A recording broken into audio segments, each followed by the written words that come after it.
மேடையில் பேசி கைத்தட்டல் வாங்குற அளவுக்கு நான் பெரிய பேச்சாளர் இல்லை. அதனால் தயவு செஞ்சு நீங்களே ஒரு தடவை கைத்தட்டிடுங்க. என்ன சார் பண்ணுறது?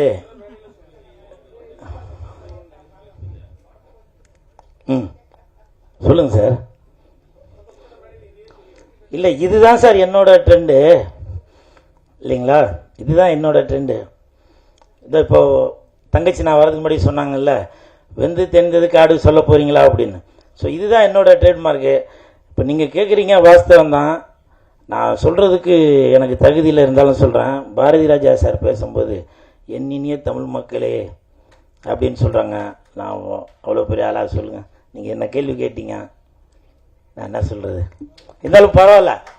தட்டு. Thank you thank you. அதே மாதிரி இப்போது ஒரு 2 நாளைக்கு முன்னாடி ஒருத்தங்க கேட்டாங்க, நீங்கள் வந்து சந்தானத்தை எங்கே போனாலும் புகழ்ந்து பேசிக்கிட்டே இருக்கீங்க, அவர் வந்து உங்களுக்கு படத்தில் ஃபுல்லாலாம் எதுவும் கொடுக்கவே காணுமே அப்படின்னு சொல்லி. சந்தானம் படத்தில் ஃபுல்லாக வேணால் கொடுக்காமல் இருக்கலாங்க. என் வாழ்க்கையில் ஃபுல்லாக தாங்க அவர் தாங்க கொடுத்துட்ருக்காரு. அது எனக்கு பழகின ஆளுங்களுக்கு மட்டும்தான் தெரியும்.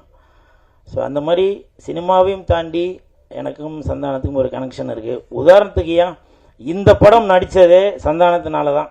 சந்தானத்தோட மேனேஜர் இப்போ ப்ரொடியூசர் ரமேஷ் அவர்கள், அவர் தான் இந்த படத்துக்கு ரெக்கமெண்டேஷன் பண்ணி டைரக்டர்கிட்ட சொல்லி, இல்லை கூலுக்கு வந்து படம் ஃபுல்லாக வர மாதிரி எதனா ஒரு கேரக்டர் தரலாம் அப்படின்னு சொல்லி, அப்புறம் சம்பளமும் முன்ன பின் இருந்ததால் மேனேஜர் செஞ்சு சார்கிட்ட பேசி அப்படி இப்படின்னு ஒரு வழியாக கரெக்ட் பண்ணி எனக்கு இந்த படத்தில் நடிக்க வச்சார். இப்போ சொல்லுங்கள், சந்தானத்தினால தானே இந்த படம் கிடச்சிது.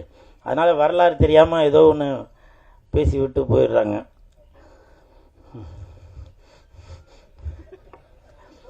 பரவாயில்ல பரவாயில்ல. இமான் சார், இப்போ வந்து வெயில் நேரம், வெயிலுக்கு ஏற்ற மாதிரி தான் பாட்டு போட்டிருக்கீங்க.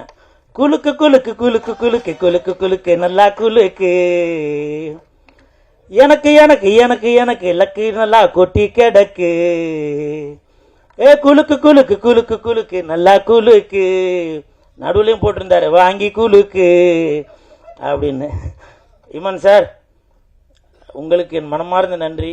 எதுக்கு நன்றி சொன்னாக்கா, இந்த பாட்டுக்காக இல்லை, மாயோனே அந்த பாட்டுக்கு சந்தானம் சார் அழகா இருக்காரா, இல்லை அந்த ஹீரோயின் அழகா இருக்காங்களா, இல்லை அந்த 2 பேர் அழகா இருக்கிறதுக்கு நீங்கள் போட்ட பாட்டு தான் காரணமா அப்படின்றது தெரியல. சந்தானம் சாருக்கும் இது வந்து அந்த மாதிரி ஒரு மெலோடி அவருக்கும் ஒரு புதுசாக தான் இருக்கும். காஸ்டியூம்லாம் பிளாக்கில் ரெட்டில் நல்லா சூப்பராக இருந்துச்சு.